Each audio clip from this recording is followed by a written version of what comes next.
on parle d'intelligence artificielle dans le médico-social, tout comme dans le sanitaire, on pense souvent à des outils qui vont tout faire pour nous, qui vont analyser, qui vont rédiger, qui vont anticiper. Mais la réalité, c'est que l'IA n'est jamais meilleure que les données qu'on lui donne. Et aujourd'hui, dans beaucoup d'organisations, malheureusement, la principale limite à la digitalisation, ce ne sont pas les outils, ce sont les bases de données.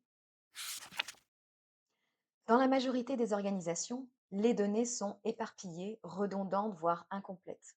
Des fichiers Excel qui se multiplient, des dossiers papier scannés ou pas, des informations saisies 2 ou 3 fois dans des logiciels différents. Le résultat, finalement, ce sont des erreurs, des pertes de temps et surtout une donnée qui n'est pas exploitable. Et quand la donnée n'est pas fiable, impossible d'automatiser quoi que ce soit derrière.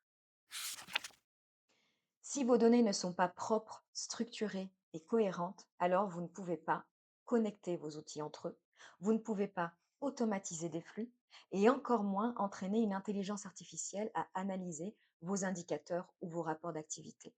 En clair, une donnée mal gérée, c'est une IA qui est totalement inefficace.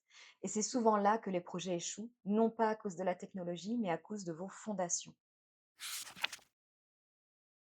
Alors la première étape de toute transformation numérique, c'est de reprendre le contrôle sur sa base de données, d'identifier où sont vos sources de données, de supprimer vos doublons, d'harmoniser les formats et centraliser l'information dans un seul écosystème fiable. Ce n'est pas la partie la plus glamour du projet, mais c'est celle qui conditionne tout le reste. Alors, avant de penser IA, pensez qualité des données. Parce qu'une organisation qui maîtrise ses données, c'est une organisation qui peut aller plus vite, qui peut analyser, qui peut anticiper et qui va piloter intelligemment. Et c'est là que l'intelligence artificielle prend enfin tout son sens. Si cette vidéo vous a plu, je vous donne rendez-vous dans un prochain épisode qui vous expliquera comment auditer vos processus sans être un expert qualité. N'hésitez pas à liker et me dire où vous en êtes sur l'organisation de vos données.